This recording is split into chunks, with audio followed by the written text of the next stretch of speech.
नमः। हरे हराये नमः। हरे कृष्णा। आज हम भगवत गीता अध्याय 6 श्लोक नंबर 41 सीखेंगे। चलिए शुरू करते हैं। प्राप्य पुण्य कृताम लोकान उषित्वा शाश्वतीह समाः शुचीनां श्रीमतां गेहे योगभ्रष्टो अभिजायते। अब हम इसे धीरे धीरे बोलकर देख लेते हैं। प्राप्य पुण्य कृताम लोकान उषित्वा शाश्वतीह समाह शुचीनां श्रीमतां गेहे योग भ्रष्टो अभिजायते। अब हम इसे फिर से गाते हैं। प्राप्य पुण्य कृताम लोकान उषित्वा शाश्वतीह समाह शुचीनां श्रीमतां गेहे योगभ्रष्टो अभिजायते। अब हम देखते हैं भगवान श्री कृष्ण इस श्लोक में हमें क्या बता रहे हैं।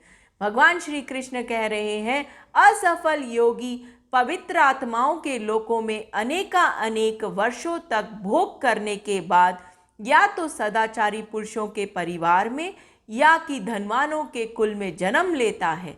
हरे कृष्णा। चलिए अब हम प्रभु जी से इस श्लोक के बारे में और अच्छे से समझते हैं। हरे कृष्णा। तो यहाँ पर भगवान श्री कृष्ण बता रहे हैं कि योग भ्रष्ट व्यक्ति का क्या होता है। पिछले श्लोक में बोल दिया, जो सिद्धांत है उसको बताया कि जो भी कल्याण के मार्ग में आगे बढ़ता है उसकी कभी भी दुर्गति नहीं होती। तो क्या होता है, जैसे ही हम भगवान के नाम का जप आरंभ करते हैं, भगवान की कथा सुनते हैं और थोड़ी भक्ति का प्रयत्न करते हैं तो हमें टिकट मिल जाता है। किसका टिकट मिल जाता है? वो टिकट होता है कि आप कोई भी लोक में जा सकते हैं। तो यहाँ पर बताया कि जो योग भ्रष्ट है उनकी दो कैटेगरी है, दो तरह के योग भ्रष्ट होते हैं। तो प्रभुपाद जी तात्पर्य में बताते हैं, एक तो वह योग भ्रष्ट है जो थोड़े समय के अंदर ही भक्ति को छोड़ देते हैं, योग को छोड़ देते हैं, और दूसरे जो बहुत समय तक भक्ति करते हैं और फिर बाद में भटक जाते हैं। तो दोनों की गति अलग अलग होती है। जो थोड़े समय के लिए भक्ति करी है तो उनके मन अभी पूरा शुद्ध नहीं हुआ है, तो ऐसे व्यक्तियों के मन में भोग की इच्छा रहती है, सुख पाने की इच्छा रहती है। तो भगवान उस बात को ध्यान रखते हैं और ऐसा अवसर प्रदान करते हैं कि जो उनकी इच्छा है वह पूरी होती है। तो जो असफल योग भ्रष्ट व्यक्ति जो थोड़े समय के लिए भक्ति या योग का साधन करता है, वह देवताओं के लोकों को जाता है और वहाँ पर सुख भोगता है, स्वर्ग का सुख भोगता है और बहुत समय तक सुख भोगने के बाद में वापस जन्म लेता है। कहाँ पर जन्म लेता है? शुचि नाम श्रीमताम गेहे। ऐसे घर में जन्म लेता है जो पूर्णतया सदाचारी होते हैं और साथ में बहुत धनवान होते हैं। तो धनवान और पवित्र जगह पर उनका पुनः जन्म होता है। तो भगवान इस बात का आश्वासन देते हैं कि ऐसा नहीं होगा कि वो किसी लोकों में नहीं जाएगा। उनके पास टिकट है, वो टिकट से किसी भी लोक में जाकर और वहाँ पर बहुत आराम से सारे सुख भोग का भोग जो है वो करता है और अपना फिर समय के साथ में पुनः उनको अवसर दिया जाता है और ऐसे घरों में जन्म लेते हैं जिनको वहाँ से उनको अवसर प्राप्त होता है। और कई लोगों का ऐसा अनुभव है कि बहुत छोटी आयु से ही कुछ बच्चे भगवान के नाम का जप बहुत जल्दी करने लग जाते हैं, जबकि उनके परिवार में देखते हैं कि हम तो कोई जप करते ही नहीं थे, ये लड़का इतना छोटा है, इतनी जल्दी भक्ति कैसे करने लगा। तो ये वही योग भ्रष्ट व्यक्ति है जो पिछले जन्म में आदि भक्ति करी। थोड़ी सी भक्ति करने के बाद में अगला जब जन्म होता है तो बहुत शीघ्रता से भगवान की भक्ति करना आरंभ कर देता है। और बहुत सारे उदाहरण देखने को मिलते हैं और उसके बारे में मैं बताऊंगा अभी। तो इसमें जो महत्वपूर्ण बात यह है कि भगवान ने बोला कि ऐसे व्यक्ति जो थोड़ा भी प्रयत्न करते हैं भगवान के लिए, उनका कोई भी कार्य व्यर्थ नहीं जाएगा और वहाँ पर आराम से जब सुख भोगते हैं तो उससे उनकी इच्छाएं कम होने लगती है और बाद में फिर ऐसे बहुत ही समृद्ध, बहुत ही धनवान के घर में जन्म लेते हैं। वहाँ पर जीवन का कष्ट नहीं होता। कौन सा कष्ट नहीं होता?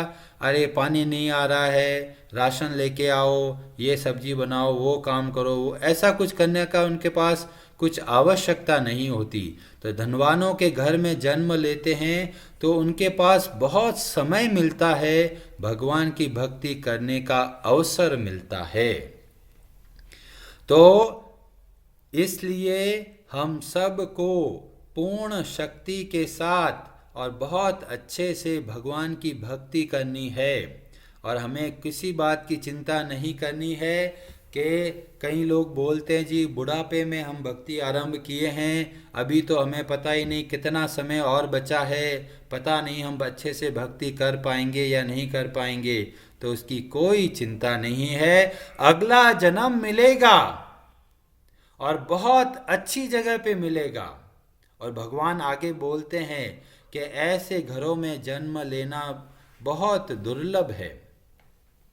हर कोई टाटा अंबानी के घर में तो जन्म नहीं लेता, तो कौन लेते हैं? ऐसे योग भ्रष्ट व्यक्ति, ऐसे जो लोग हैं जो भक्ति करने आरंभ किया और बीच में मन चंचल हो गया, विचलित हो गया, भगवान की भक्ति का त्याग कर दिया। वो भले ही त्याग कर दे पर भगवान फिर भी याद रखते हैं। बहुत सारे लोग जो सुबह सुबह जप में आते हैं और बाद में छोड़ देते हैं, फिर भले ही दूसरे काम में लग जाए, हम भले ही भूल जाएं पर भगवान कभी नहीं भूलते। भगवान को याद है 10 जन्म पहले इस व्यक्ति ने यहाँ बैठकर मेरी भक्ति करी थी, मेरे नाम का जप किया था। तो भगवान उस चीज को हमेशा याद रखते हैं और जब भी अवसर प्राप्त होता है वो भक्तों को भेजते हैं उनके जीवन में।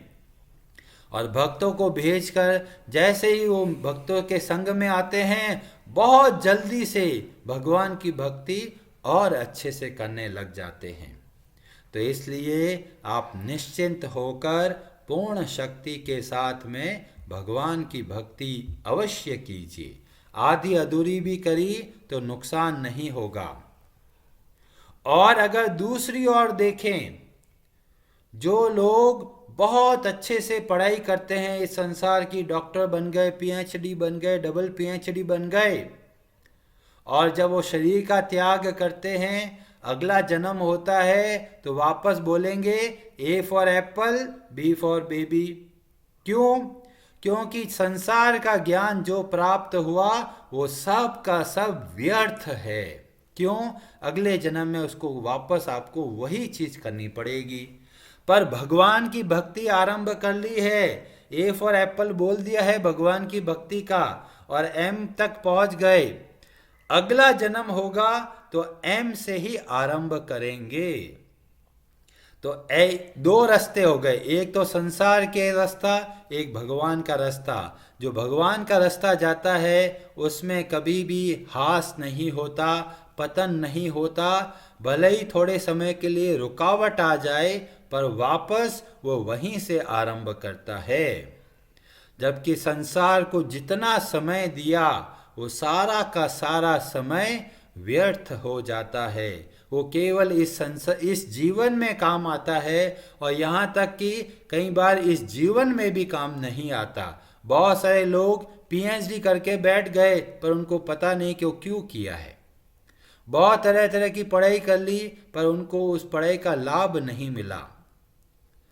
पर भगवान की भक्ति का ज्ञान प्राप्त करना जो थोड़ा भी प्रयत्न किया तो उनको कोई नुकसान नहीं है। यहाँ पर सदैव ही विजय है। थोड़ा किया तो भी लाभ मिलेगा, ज़्यादा किया तो भी लाभ मिलेगा, बहुत ज़्यादा किया तो भी लाभ मिलेगा। तो इस तरह से भगवान हमको प्रेरणा देते हैं, आश्वासन देते हैं कि जहाँ पर भी हो, जिस अवस्था में हो, जिस आयु में हो, जो जो आपकी परिस्थिति है वहीं से आप भक्ति आरंभ कीजिए। थोड़ा थोड़ा हर रोज नियम से भक्ति कीजिए।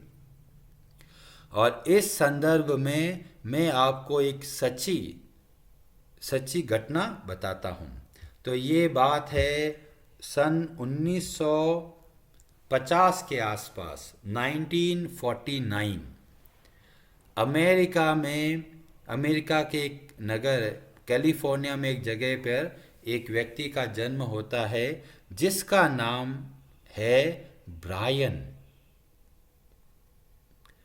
वो वहाँ पर अमेरिका में सुख संपन्न व्यक्ति, बहुत ही धनाढ्य और बहुत सुकून से आराम से जीवन व्यतीत करने वाला व्यक्ति। फिर उसकी इच्छा हुई तो वो वहाँ जो आर्मी होती है उसमें ज्वाइन किया, यूएस की आर्मी में। और उसके बाद में उसको छोड़कर फिर वो संपर्क में आए एक ऐसे अद्भुत भक्त से, और जिनका नाम है इस्कॉन के फाउंडर आचार्य श्रीला प्रभुपाद जी।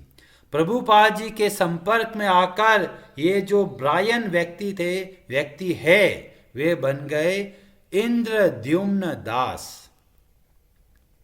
और बाद में उन्होंने संन्यास लिया मात्र 29 वर्ष की आयु के। जब उन्होंने संन्यास लिया तो उनका नाम हो गया इंद्रद्युम्न स्वामी। वो आज भी है, अभी सब लोग उनको परम पूज्य इंद्रद्युम्न स्वामी के नाम से जानते हैं। वो पूरे विश्व में बहुत जगह पे जाकर जगह जगह पर लोगों को भक्ति का प्रचार करते हैं। और जो जो लोगों से मिलते हैं उनके संदर्भ में वो एक डायरी बना के नोट्स बनाते हैं। तो उन्होंने एक पुस्तक लिखी। पुस्तक का जो नाम है वह है कि diary of a travelling preacher. और उन्होंने अपने बहुत सारे अनुभव उसमें रिकॉर्ड किए। उसमें से एक अनुभव मैं आपको बताना चाहता हूँ, और वह यह है 2005 की बात है। और इंद्रद्युम्न स्वामी जो हैं वो आए हैं वृंदावन, और वहाँ पर घूमते घूमते उनके एक सहयोगी ने बोला कि हम लोग चलते हैं राजस्थान के उदयपुर के पास में जो नाथ द्वारा में श्रीनाथ जी का मंदिर है, वहाँ जाके दर्शन करके आते हैं ठाकुर जी का। और इंद्रद्युम्न स्वामी जी और उनके जो सहयोगी है वे जाते हैं। रास्ते में उनको पता चलता है कि नाथ द्वारा के आगे कुछ 4 घंटे का सफ़र पे एक बहुत बड़े ज्योतिष ज्ञान को रखने वाले एक व्यक्ति हैं जो बहुत सारे लोगों के भूतकाल के बारे में बताते हैं, भविष्य के बारे में भी बताते हैं। तो इंद्रद्युम्न स्वामी जी को लगा अरे ऐसे बहुत सारे बाबे होते हैं, बहुत सारे ज्योतिष के नाम पे ठग करते हैं। तो उन्होंने बोला क्या करेंगे जाके। फिर उनके सहयोगी बोलते हैं एक बार जाके तो आते हैं। ठीक है, तो वो पहले गए नाथ द्वारा, और नाथ द्वारा में भगवान श्रीनाथ जी के, ठाकुर जी के बहुत सुंदर दर्शन करते हैं। और दर्शन करने के बाद में अब वो जाते हैं उस ज्योतिष आचार्य के पास, जिसका नाम होता है भृगु। तो कहते ये भृगु नाम कैसे पड़ा? कि जी ये जो व्यक्ति है ये भृगु संहिता के बहुत बड़े ज्ञाता है। और भृगु संहिता जो है ज्योतिष की बहुत ही मुख्य सिद्धांत वाली पुस्तक है। उसमें बहुत सारे और लगभग हर एक का भूतकाल भी पता चलता है और भविष्य में वो क्या करेगा उसके बारे में भी पता चलता है। तो ऐसा व्यक्ति भृगु जो वहाँ पर है, मतलब बूढ़े होते हैं, बहुत बूढ़े व्यक्ति होते हैं। तो इंद्रद्युम्न स्वामी जी पूछते हैं उनको कैसे पता करेंगे, गांव है छोटा सा, कहाँ ढूंढेंगे? कि वो लोग उनके सहयोगी बोलते हैं कि वो बहुत फेमस व्यक्ति है, बहुत बड़े ज्योतिष के आचार्य है, उनको बहुत लोग जानते हैं। तो अपन उस गांव में जाकर वहाँ पता करेंगे तो कोई भी बता देगा। और वो उस गांव में पहुंचे और वो पूछे भी ये भृगु नाम के व्यक्ति किधर मिलेंगे? तो बोला वो तीसरे घर में एक छोटी सा जो झोपड़ी बनी हुई है वहाँ पर वो बूढ़े व्यक्ति हैं, आप वहाँ जाकर मिल सकते हैं। अब वहाँ पहुँच गए, वहाँ पर वो बूढ़े से व्यक्ति आते हैं, गेट खोलते हैं और बोलते हैं आप सही समय पे आए हैं। इंद्रद्युम्न स्वामी महाराज को बड़ा आश्चर्य हुआ, आपको कैसे पता चला? कि भृगु संहिता में बहुत सारी बातों का वर्णन आता है, तो उसमें यह भी लिखा था कि आपसे मेरा परिचय होगा। इंद्रद्युम्न स्वामी महाराज बहुत आश्चर्यचकित हो गए और थोड़े समय आके बैठे थोड़ी देर बातचीत करी। और भृगु जो ज्योतिष आचार्य हैं वो बोलते हैं इंद्रद्युम्न स्वामी महाराज से कि आप अपनी 3 चीज़ें बताइए कि आपका जन्म कहाँ पर हुआ है, क्या समय पर हुआ है और कौन सी तारीख पे हुआ है। मुझे बस ये 3 चीज़ें बताइए, बस, और कुछ बताने की कोई आवश्यकता नहीं है। इंद्रद्युम्न स्वामी महाराज बताते हैं कि भाई यहाँ मेरा जन्म हुआ, इस तारीख को हुआ, इतने बजे हुआ। उसके बाद में वह जो भृगु व्यक्ति हैं वो बहुत पुरानी किताब निकालते हैं, बहुत पन्ने गले हुए होते हैं और उसमें वो गणना करते हैं, कैलकुलेशन करते हैं और बहुत सारा चार्ट बनाते हैं और बोलते हैं कि ये चार्ट है, इसमें आप आंखें बंद करके एक हाथ रखिए अपना।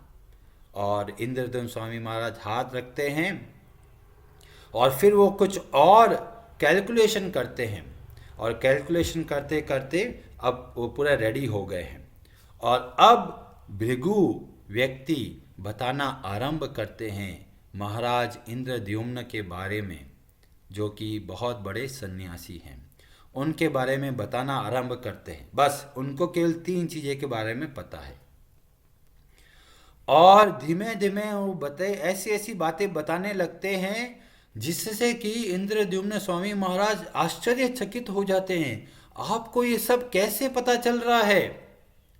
कि भाई मेरा एक एक्सीडेंट हुआ है और उसमें बुरी तरह घायल हुए हैं। और वो याद आ रहा है कि अरे हाँ, पिछली कुछ सालों में वो साउथ अफ्रीका गए थे, वहाँ पर एक एक्सीडेंट हुआ था जिससे कई महीनों तक उनको बेड पे रहना पड़ा। फिर बताया कि उनकी जो माता है उनका देहांत इस समय हुआ जब आपकी आयु इतनी थी, पिता का देहांत इस वक्त हुआ जब आपकी आयु इतनी थी, और इतनी सारी बातें बताई कि इंद्रद्युम्न स्वामी महाराज बहुत आश्चर्यचकित हो गए। और बताइए मेरे बारे में। और फिर वो एक बहुत महत्वपूर्ण बात बताते हैं, भृगु व्यक्ति बता रहे हैं इंद्रद्युम्न स्वामी महाराज को, और वो बोले कि आप 1000 साल पहले भारत में जो कर्नाटक देश है वहाँ पर एक राजा की तरह रहते थे और बहुत आप समृद्ध थे। आपने बहुत दान पुण्य किया और अंत समय में आपने भक्ति आरंभ करी। वो शरीर छोड़ दिया, आपका वापस जन्म हुआ, आप बड़े आराम से सुखपूर्वक जीवन व्यतीत किया और उस जीवन में आपने अंतिम समय में प्रार्थना करी कि भगवान मैं आपका भक्त बनूं और सन्यासी बनकर सबको भगवान की भक्ति बताऊं। वो जन्म भी छोटा। अब वह इंद्रद्युम्न स्वामी महाराज जो तीसरा जन्म है वहाँ हुआ। 29 वर्ष की आयु में सन्यास लिया। तो ये भृगु ऋषि बता रहे हैं, भृगु मुनि ये जो भृगु व्यक्ति है वह बता रहा है। और जो इंद्रद्युम्न स्वामी महाराज है वो आश्चर्यचकित है कि हाँ, मैंने 29 वर्ष की आयु में सन्यास लिया और अभी आप भक्ति का प्रचार कर रहे हैं। हाँ, बिल्कुल सही बोल रहे हैं। तो इस तरह से और भी बहुत सारी बातें बताते हैं, पर मुख्य बात मैं ये बताना चाहता हूँ कि भगवान ने जो भगवत गीता में बताया है वो कोई सिद्धांत काल्पनिक नहीं है, वो परम सत्य है, क्योंकि वह स्वयं भगवान श्री कृष्ण के मुख से निकला हुआ है। जब भगवान बोलते हैं कि पुनः जन्म होता है और बहुत ही अच्छी जगह पे जन्म होता है और वहाँ से वह भक्ति वापस आरंभ करते हैं, तो हमें ये उदाहरण देखने को मिलता है। इंद्रद्युम्न स्वामी महाराज आप गूगल पे डालोगे तो अभी भी है, जीवित है और 70 वर्ष के आसपास की आयु के हैं और बहुत भक्ति का प्रचार कर रहे हैं। यूरोप में न जाने कितने लोगों को भक्ति का मार्ग सिखाया है और बहुत जगह पे भ्रमण करते हैं। ऐसे कठिन कठिन इस्लामिक जो देश है वहाँ पर भी जाके भक्ति का प्रचार करते हैं। रूस जैसे कंट्री के अंदर बहुत वहाँ पे स्ट्रिक्टनेस है, वहाँ पर भी भक्ति का प्रचार करते हैं। पोलैंड में, अर्जेंटीना में, जगह जगह पे जाकर लोगों को भक्ति के बारे में सिखाते हैं।